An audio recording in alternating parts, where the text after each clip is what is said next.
My name is Anthony Hall. I was born in Mount Holly, New Jersey. Being a military kid, I just always remember there were just other kids like me. What I remember is it was kind of diverse in a way. I just remember there were kids that were also Asian or had Asian parents. I just remember it being very cool. I thought it was cool that my dad was in the military, or going to air shows, or getting to see my dad, he was a mechanic, and he fixed tanks. And so sitting in tanks, and I thought it was just a very cool thing that my father did that. I think that was there was a discipline there that I saw, and that I think it was more passed on to my brother, and my brother would pass it on to me. My dad's last post was in Colorado Springs, and that's what I remember. So I didn't have to move as much. I moved a lot in my life, but as far as the military, it was just concentrated there. In 5th grade, this was a very transformative time. I had my first Korean friend. It was 4th grade, excuse me. He had just moved from Seoul, and his name was Victor. I remember that year so much because of our relationship. He was my only friend, to be honest, It was the first time I was like, oh, I see this Korean woman who is raising me, because my dad was a truck driver after he retired, so he wasn't around. So I really was just me and my mom. And I see her, but there was something in seeing somebody who was my age and my friend that made me see a little more of that Koreanness, that I just never thought about. Not that I didn't like it. I never thought about it because it was like I was being a kid. But in seeing him, and then seeing him be bullied, he was bullied a lot. It got to the point where he couldn't take it. These kids would make fun of him, and he would put his head down and he would just huff. And it got to a point where he beat up this kid so badly. It broke his ribs. There was a part of me that was like, yeah, that's what your ass get, because I wanted that justice for him. But it also just made me see there was almost a pride. I was like, yeah, whoop his ass. That's not how you do it. But it's I didn't also like seeing him be bullied, because I didn't understand for what. It was because he looked different than you. And so I identified with him. So at some level, I'm like, you're making fun of me too. You don't like us, even though it wasn't directed at me, because I look a little more ambiguous. But I was like, I am him. I am a Korean kid. I don't know, there was something in him that made me see myself even more. And I deeply appreciated that after I left. That's kind of when I started thinking about it more.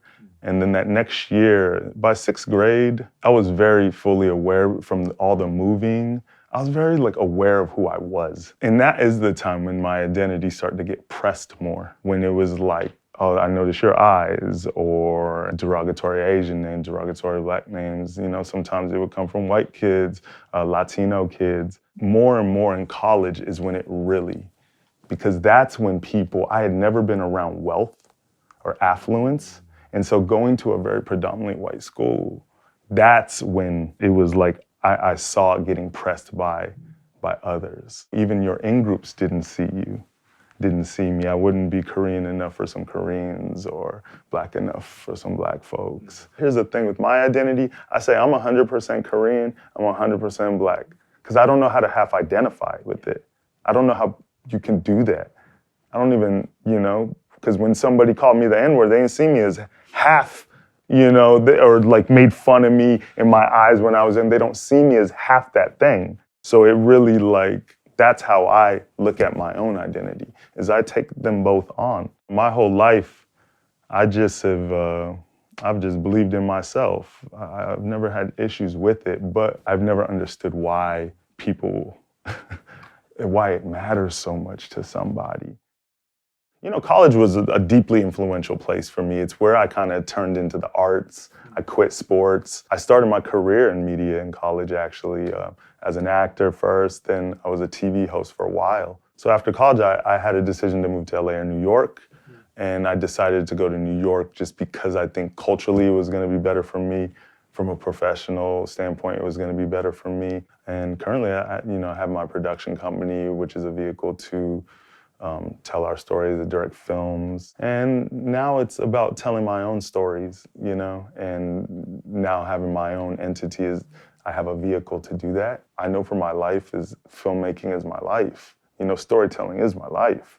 I love it so much. My own abilities, I believe in them deeply because I've worked on them and I've seen them. You know, I just want to keep telling stories. That's what I will do. You know, even archiving my mother's story. This woman's story is an epic. It's unbelievable what she has done. You know, and the people in this country and in other countries she's come across. And I think that's where I got understanding people's humanity, because she always did that. She never looked down on anybody, because it was often those people that people could brush off that always helped her. So what would you pass on to your children? So I definitely just want to pass on where we're from, you know? Even if I don't know my fathers, I want them to know that too, because they should. And I definitely want them to understand, like, you have a parent, this is where they came from, this was their life, and this was their story. Which is also one reason why I've taken on cooking a lot, because cultures can always be passed down through food. It's actually, to me, sometimes the easiest way. You know, a lot of second gen, they don't speak the language, or they don't speak it well enough to really pass that on in a way. But through food, you can always stay connected to your culture. I will just, in a loving way, show them, and maybe by that time there'll be a film about my mother. I want them to know that they have this place that's theirs too. Because I think for a long time I didn't understand that Korea was a place for me too, even though I'm not raised there, but I come from there regardless. And the first time I went there, it was so emotional for me. Yeah, because it connected everything back to this woman who had not been there for so long, but raised me with a deep sense of it. It was spiritual. And I remember where I was at. I was on top of this mountain. It was gorgeous. It was gorgeous. I was by myself and I just started bawling. It was I don't even know why. But it was those spirits connecting, you know?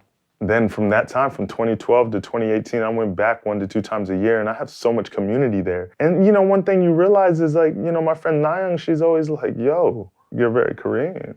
It's just it's culture, it's stuff you understand, you know? So I would like my kids to know that that's their place too. Even if it's far and you're not there, it's yours. And if you want to explore it, go explore it. And if you don't, it's always there for you, you know? But I'll let you know that you have that option. That's kind of what I would like to just pass down. I want to pass it down in a very loving way, you know? In just a honest way, that this is where it's from.